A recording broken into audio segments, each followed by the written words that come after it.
The desert lay wide and endless under a burning copper sky, its wains whispering the same old tales it had carried for generations. The land was harsh, beautiful, and unforgiving, the sort of land that remembered everything and forgave very little. It was in this vastness of sand, sagebrush, and distant red cliffs that a solitary cowboy lived. His small ranch sat near a creek that appeared only after the rains, and sometimes not even then.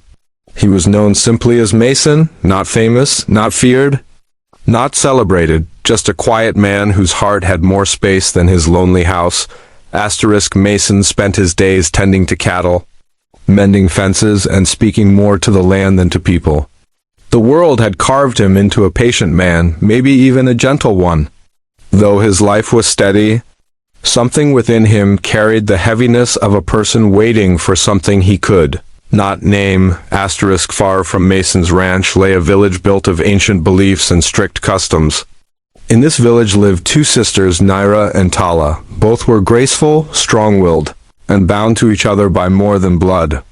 They were each married to men of their own people, men who demanded one thing above all else: children. But destiny had closed that path for the sisters.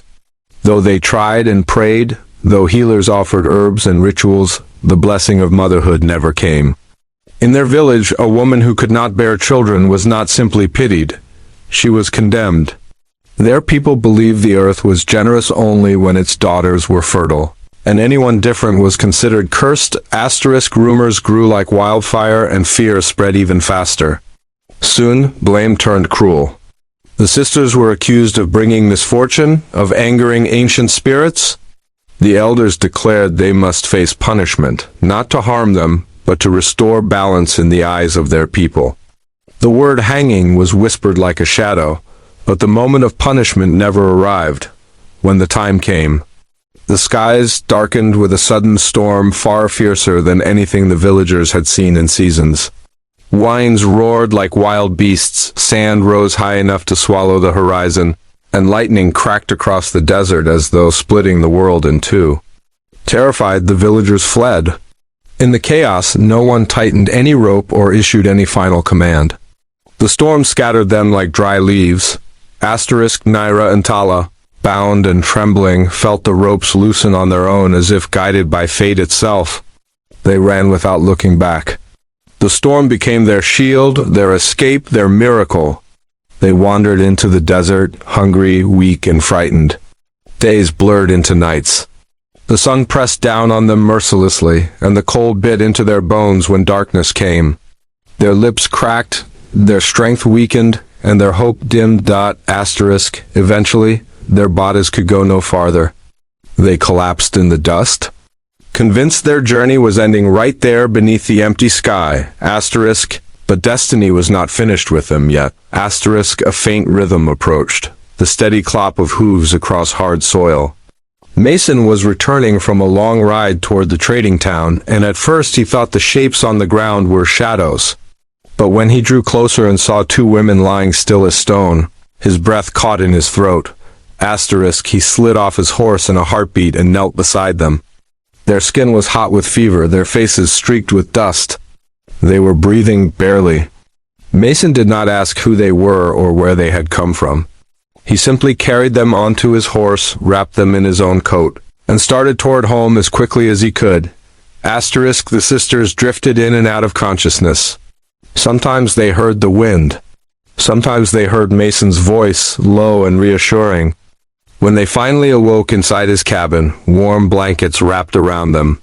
They thought they had crossed into another world. Mason offered water first, then broth, then silence, the kind of silence that gives space instead of fear. He did not pry or question. Days passed, and the sisters slowly regained strength. Even without speaking their story, their eyes carried enough of it. One evening, when the sun dipped behind distant mesas and the cabin glowed in amber light, Naira finally spoke. She told Mason of the accusations, the shame, the punishment they had narrowly escaped. Tala sat beside her, fingers trembling around a cup of tea. Mason listened without interrupting, his jaw tightening only once, when he realized how close they had come to dying. When they finished, Mason simply said, "You're safe here." Asterisk, the words were simple. But to the sisters, they felt like the walls of a fortress. Asterisk, they stayed on the ranch through the winter season, helping with chores and learning the rhythm of life outside fear. Tala tended the garden with surprising tenderness, coaxing life from stubborn soil. Naira learned to ride one of Mason's gentler horses, her laughter returning slowly. Like a bird returning after a long migration, Asterisk Mason found himself speaking more, smiling more, even dreaming again, something he had forgotten how to do. He respected the sisters deeply. He admired their resilience, their loyalty to each other, their quiet strength. In turn, the sisters saw in Mason something they had never known, a man who did not measure a woman's worth by her ability to bear children. Asterisk, one spring morning, when the desert was dotted with tiny wildflowers, Naira approached Mason with uncertainty in her eyes. Asterisk, why did you help us? She asked softly. Asterisk, Mason paused, resting his hand on a fence post. Because no person deserves to be thrown away, he said. Because you're human. Because you deserve a life. That's reason enough. Asterisk, Tala joined them, her expression thoughtful. In our village, she said, a home belonged only to wives who carried children. You offer safety without asking for anything. Asterisk, Mason nodded, almost embarrassed. It's just who I am. But to the sisters, it was everything. As the seasons rolled forward, the three of them formed a bond built not on obligation but on trust. The land seemed to approve of their union. Rains fell more gently. The creek filled more often, and the ranch thrived in ways Mason had never seen before. The sisters tended the animals, wove blankets, repaired tools, and filled the cabin with warmth that had been missing for years. Asterisk, eventually, Naira and Tala made a decision of the heart. One evening, by the soft glow of lantern light, they spoke to Mason together. Asterisk, we have nowhere else to go. Naira said, and no one else we trust? Tala added. If you wish, Naira continued, we would choose to stay. Not as guests. As family, Tala whispered. Mason looked at them for a long moment, the weight of their words settling deep inside him. He felt something gentle unfurl within his chest, something like hope, or healing, or maybe love itself. Asterisk, you've had a home here since the day you arrived, he said. If you choose to stay forever, I won't stop you. Asterisk, there were no ceremonies, no crowds, no speeches. Just three hearts woven together by kindness rather than expectation. In time, the ranch became known as a place where lost spirits found new beginnings. Asterisk, Naira and Tala never returned to their village. They never questioned their worth again. And Mason never walked through the world feeling alone.